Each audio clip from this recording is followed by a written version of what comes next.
আমাদের রাইডের 4 নাম্বার দিন। আর এখন আমরা রয়েছি অরুণাচল প্রদেশে। আজকে সকালে আমরা উদলগুড়ি থেকে বাইক রাইড করে আমরা এখানে আসলাম, তার মাঝখানে পারমিট করিয়েছি, আরো মাঝখানে ভুটান গিয়েছি। তো বন্ধুরা, আজকে এই ব্লগটা শুরু করা যাক।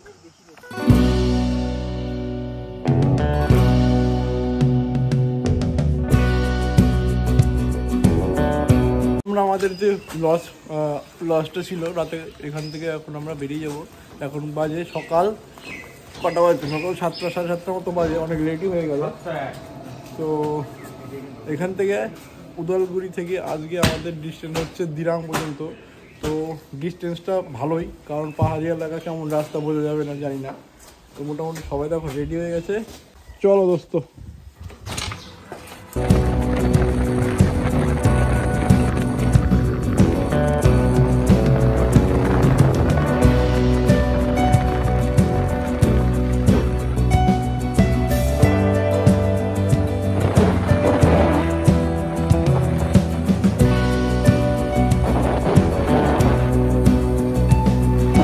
আমরা মনে হচ্ছে যে লাদাখ যাচ্ছি। এই আসতে সাবধানে যাওয়া। ব্যাপারটা হচ্ছে এই ব্রিজটা কাজ হচ্ছে বলে এইখানে পুরো রাস্তা একদম নদীর মধ্যে দিয়ে যাচ্ছে। হ্যাঁ, নদীর মধ্যে দিয়ে যাচ্ছি। এর নদীর হচ্ছে জল নেই বলে মনে হচ্ছে। আর এই পাশে পুরো ব্রিজের কাজ হচ্ছে বলে রাস্তাটা পুরো নিচ দিয়ে রেখে দিয়েছে।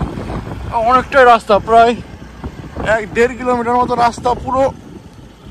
এই দেখো এরকম রাস্তা, পুরোটা এরকম রাস্তা একদম। ভুটান যাচ্ছি তেল আনতে, মানে 20,000 টাকা পড়ে যাচ্ছে।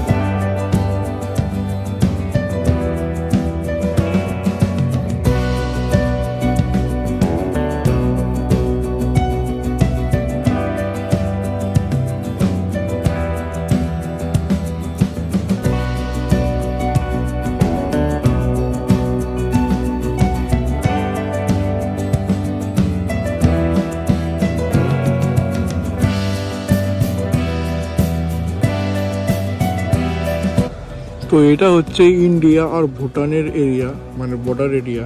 তোমরা দেখতে পাচ্ছ সামনে, ক্যামেরাটা বন্ধ করতে হবে। তো এখন আমরা ঢুকে গেছি ভুটানের ভিতর।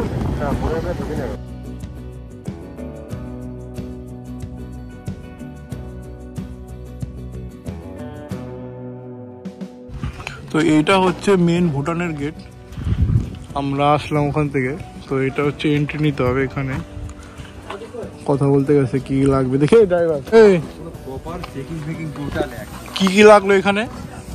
সব আইডি দেখাতে হলো, ড্রাইভিং লাইসেন্স, আরসি, আর কি পারপাসে যাচ্ছ, কতক্ষণের জন্য যাচ্ছ, সব বলতে পারতে। অ্যাকচুয়ালি ওরা ঢুকছে ভুটানে আমাদের মেন। তো একটা ইন্টারন্যাশনাল জায়গায় যেতে গেলে বর্ডারে, মানে নিউট্রাল জোন যেটাকে বলে আর কি। হ্যাঁ, ওই পাশে ইন্ডিয়া, এই পাশে ভুটান, আর এটা নিউট্রাল জোন। এটা হচ্ছে মোটামুটি 500 মিটার মতো এরিয়া।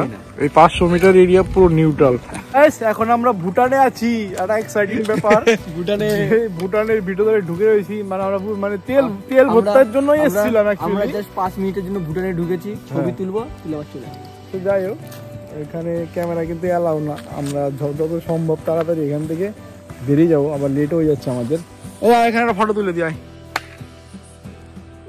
তো এরা এখানে এসে ডিমের দোকান দিয়েছে, ডিমের দোকান দিয়েছে, এরা ডিম চালাচ্ছে। তো এই ডিম চালাচ্ছে। আর জায়গাটা একবার দেখো, টান টান ভুটান, পেছনেই ভুটান। আর ভুটানে আমরা ব্রেকফাস্ট করছি। তো বাই বাই ভুটান, আবার দেখা হবে কোনো একদিন, আসবো অবশ্যই আবার। তো এখনকার জন্য bye bye, bye bye Bhutan, bye bye bye bye. চরে জায়গাটা একবার দেখো জাস্ট, বাবারে ও হেভি জায়গা ভাই, হেভি জায়গা। কি সুন্দর জায়গা দেখ একদম। ওয়াহ, ফ্যান্টাস্টিক, ফ্যান্টাবুলাস, মাইন্ড ব্লোয়িং জু। সেই জায়গা, সেই অদ্ভুত জায়গা। वाह, आवाजটা একবার দেখো খালি। भाई साहब क्या जगह है भाई, সেই জায়গা, সেই সেই সেই वाह। চলো সামনে যাই, এরকম জায়গা আসতেই থাকবে আজকে থেকে।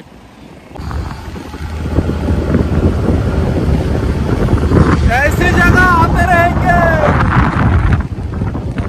पहाड़ में, एक बीच का जो লাগছে না বাপ রে।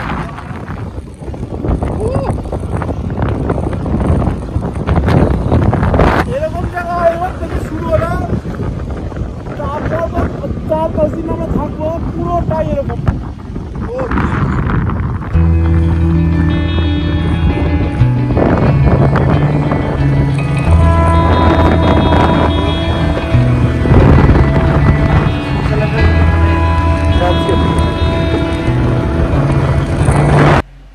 অরুণাচলে যেতে হলে কিন্তু পারমিট করার প্রয়োজন থাকে। এখানে আপনারা অনলাইন এবং অফলাইন দুইভাবেই করতে পারবেন। তো আমরা যেটা করেছি, আমরা অফলাইন এখানে এসে ডাইরেক্ট করেছি। তার জন্য যেটা সুবিধা হয়েছে, আমাদের কিন্তু অনেক কম টাকা লেগেছে, মাত্র 150 টাকা পার হেডে কিন্তু আমরা এখান থেকে ডাইরেক্ট করে নিয়েছিলাম। আমরা পারমিট করাতে যাচ্ছি, আর ওইখান থেকে বললো যে সমস্ত জেরক্স যা আছে সব নিয়ে ওই সামনে বলে একটা অফিস মতো আছে, সেই অফিসে গিয়ে আমাদের পারমিট করাতে হবে। তো চলো আগে পারমিটটা করে নিই, কারণ এটা একটা মেন ব্যাপার, যেটা করলে আমাদের আর কোনো চাপ থাকবে না। চলো এটা আগে করে নিই সবার আগে। তো এইখানে হচ্ছে সেই অফিস যেখান থেকে আমরা আমাদের পারমিট করেছিলাম। আধার কার্ডের 1 কপি জেরক্স আপনারা নিয়ে আসবেন, 2 কপি পাসপোর্ট সাইজের ফটো, আর 150 টাকা পার হেড অনুযায়ী। এখানে কিন্তু মাত্র 10 মিনিটের মধ্যেই হয়ে যায়। সময় কিন্তু খুবই কম লাগে, ভিড় না থাকলে 5 মিনিটের মধ্যেই হয়ে যায়। তো আমাদের পারমিটের আইডেন্টিটি হয়ে গেছে, এই দেখো এইখানে সব পারমিটের আইডেন্টিটি 4 জনের রয়েছে। আর অনলাইনে করলে কিন্তু বাবা যেটা বলছিলাম 500 টাকা করে লাগছে, এখানে ডাইরেক্ট আসলে 200 টাকায় হয়ে যাচ্ছে। আর তাড়াতাড়ি, খুব বেশি যে 150 টাকা করে লাগছে না। আর কি 150 টাকা 4 জন, মানে টোটাল 600, 4 জনের 600। তো মানে এখানে এসে করাটা কিন্তু ভালো মনে হলো আমাদের, নাহলে সব দালাল নিয়ে করে আর কি।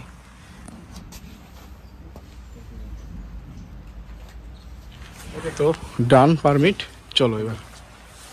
তো এই হচ্ছে মেন গেট, এখান থেকে ঢুকবো। এবার পারমিটটা হয়ে গেছে আমাদের। আর গাড়ির জন্য এইখানে একটুখানি পারমিট যেটা করা হয়েছিল সেটা এখানে দেখাতে হবে, আর গাড়ির আরসি, এই দুটো দেখে আমরা আমাদের গাড়িগুলো এবার এখান থেকে নিয়ে যেতে পারবো। সো কাজটা কিন্তু খুবই ইজি কাজ, খুব একটা জটিল কাজ না, আর টাইমও কিন্তু খুব একটা লাগলো সেটা বলবো না। তো ওই ঝর্ণা এখান থেকে পুরো জলটা পড়ছে, আর ওইখান থেকে জল ভরবো না, এখান থেকে বললেও হবে। দেখি ওইখান থেকে ভরে নেই বোতল ভালো করে।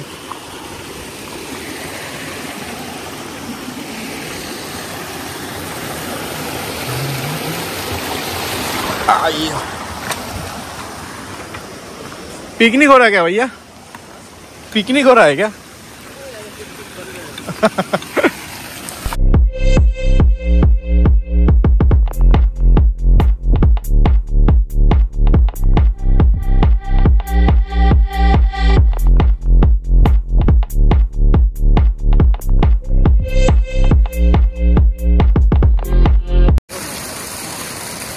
তো জলবার হয়ে গেছে, এবার চলো।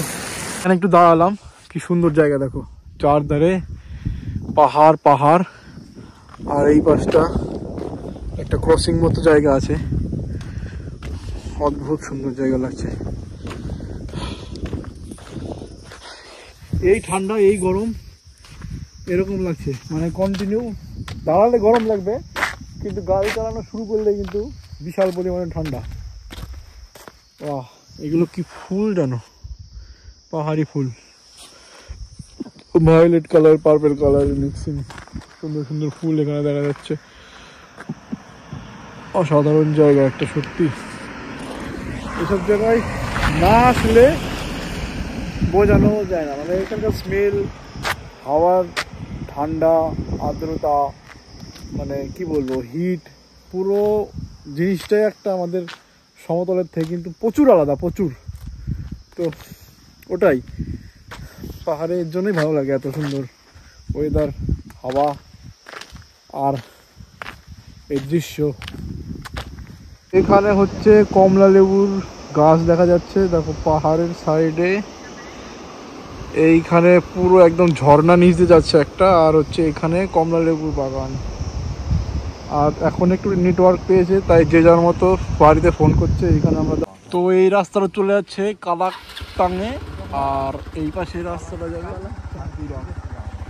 চলো, এই রাস্তাটা দেখ কত সুন্দর ইয়েটা করেছে। এইদিকে চলে যাবে কালাকটাং।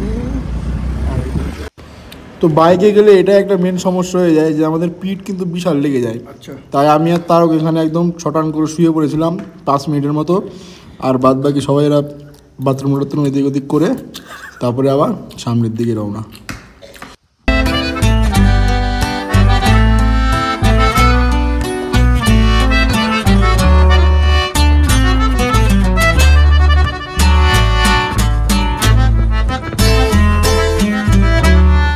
আমরা এখন পৌঁছে গেছি একদম অরুণাচলের প্রপার। দেখো পাহাড় পেছনে সুন্দর সুন্দর কি চারিদিকে দৃশ্যটা দেখো।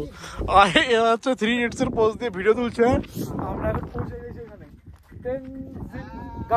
তেনজিংগাংয়ের জায়গাটা। ও ওয়েদারটা যা মানে কি বলবো, পাহাড়ের উপরে কিছু হবে না। অসাধারণ ওয়েদার, অসাধারণ মানে কি বলবো, ভাষায় পাচ্ছি না খুঁজে আর কি বলার মতো। ও যা আসছে না লুক এখানে, সুন্দর। এই পাশটা দেখো এইবার,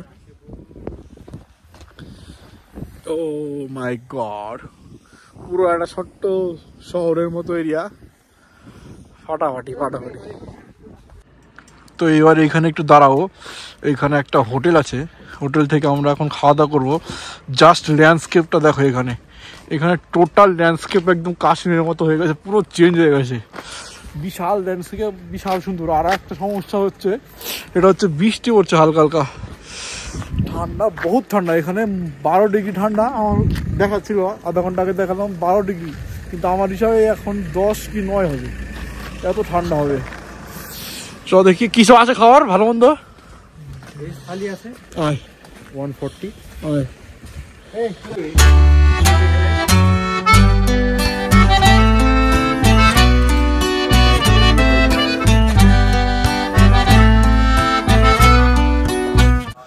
তো এইটা হচ্ছে আমাদের লাঞ্চের আইটেম, ভেজ থালির সাথে চিকেন থালি নেব, মানে চিকেনটা দেয়নি এখনো। সুন্দর খাওয়াটা হবে এবার, চলো।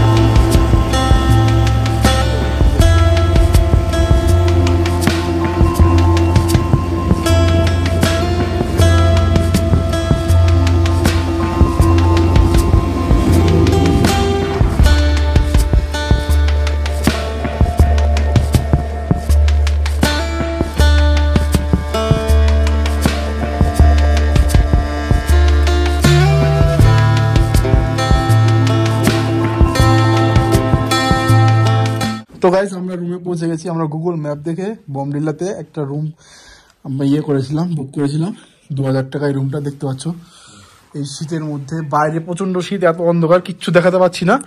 আমরা এই অবস্থায় আপাতত আছি, এই দেখো কি অবস্থা, একদম বিশাল ভয়ঙ্কর শীত এখানে। তো যাই হোক, আপাতত এই ব্লগটা এখানে শেষ করবো। আজকে আর স্পেশাল কিছু নেই এখানে, প্রচন্ড ঠান্ডা। কালকে হয়তো বরফ পড়তে পারে আমাদের গায়ে, তার জন্য গরম থাকার জন্য যাবতীয় যা লাগে খাবার টাবার সবকিছু রেডি আমরা করে বসে পড়েছি এখন। ভিডিও ঠিক আছে, তো আমাদের ভিডিও বাই বল, বাই বল, তাড়াতাড়ি বল। ও একটা মহা ড্যাশ।